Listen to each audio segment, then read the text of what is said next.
नमस्कार दोस्तों, आपका मेरे YouTube चैनल सनातन त्योहार में स्वागत है। आज मैं आपको रक्षाबंधन की प्रचलित कथाएं सुनाने जा रही हूँ। अगर आपको कहानी पसंद आए तो कमेंट बॉक्स में कमेंट करके ज़रूर बताएं। साथ ही आप मेरे चैनल पर नए हैं तो सब्सक्राइब कीजिए और बेल आइकन पर क्लिक ज़रूर कीजिए, जिससे मेरी वीडियो के नोटिफिकेशन आपको मिलती रहे। हर साल सावन माह की पूर्णिमा तिथि के दिन रक्षाबंधन का त्यौहार मनाया जाता है। वैदिक पंचांग के अनुसार इस साल यह पर्व 19 अगस्त 2024 को मनाया जाएगा। सबसे खास बात यह है कि इसी दिन सावन मास का आखिरी सोमवार भी है और ऐसे में रक्षाबंधन का महत्व अधिक बढ़ जाता है। रक्षाबंधन के दिन बहन अपने भाई की कलाई में राखी बांधकर उसकी लंबी उम्र और सुख समृद्धि की कामना करती हैं। वहीं भाई भी बहन की रक्षा करने का वचन देता है। धार्मिक मान्यताओं के अनुसार एक बार राजा बलि ने अश्वमेध यज्ञ करवाया। उस समय भगवान विष्णु ने बौने का रूप धारण किया और राजा बलि ने 3 पग में भूमि का दान मांग लिया और राजा बलि ने 3 पग भूमि दान में मांग ली।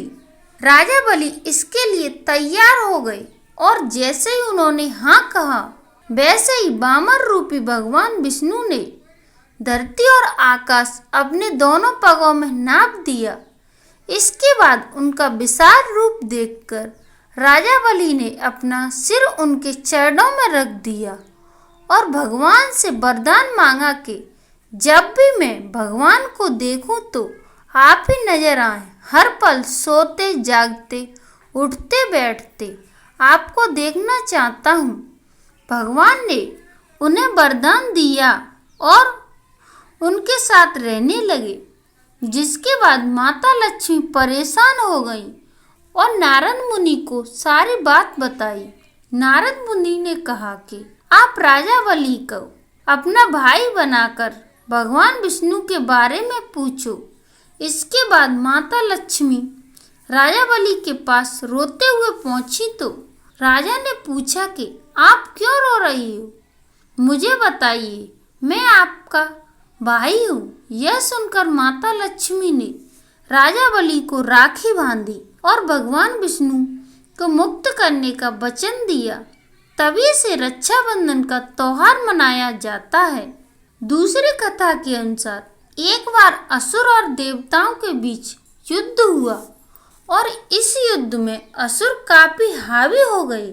इसकी वजह इंद्र की पत्नी शची को अपने पति और देवताओं की चिंता सताने लगी।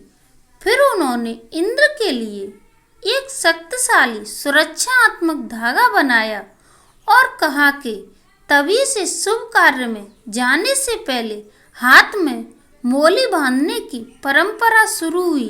रक्षाबंधन के त्यौहार की भी शुरुआत तभी से मानी जाती है। तीसरी प्रचलित कथा के अनुसार महाभारत के युद्ध से पहले भगवान श्री कृष्ण ने 100 गाली देने पर राजा शिशुपाल का सुदर्शन चक्र से वध किया था। इसकी वजह से उनकी उंगली से खून बहने लगा और वह मौजूद द्रौपदी ने अपनी साड़ी का टुकड़ा फाड़कर उनकी उंगली में बांध दिया। जिसके बाद भगवान कृष्ण ने द्रौपदी का हर संकट से बचने का वचन दिया। तभी से रक्षाबंधन का त्यौहार मनाया जाता है। चौथी प्रचलित कथा के अनुसार महाभारत के युद्ध के दौरान जब युधिष्ठिर ने भगवान श्री कृष्ण से पूछा कि मैं सभी संकटों को किस प्रकार पार कर सकता हूँ, तब श्री कृष्ण ने उन्हें और उनकी सेना को राखी बांधने का त्यौहार मनाने की सलाह दी। उस दिन सावन मास की पूर्णिमा थी, तभी से रक्षाबंधन का त्यौहार मनाया जाता है।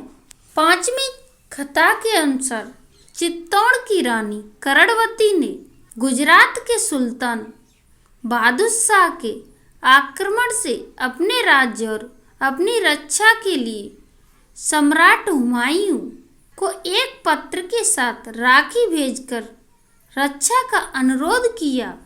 हुमायूं ने राखी को स्वीकार किया। रानी कर्णवती की रक्षा के लिए चित्तौड़ को रवाना हो गए।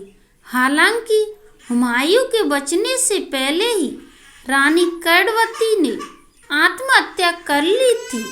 उसी दिन भी सावन मास का पूर्णिमा थी, तभी से रक्षाबंधन का त्योहार मनाया जाता है। धन्यवाद दोस्तों।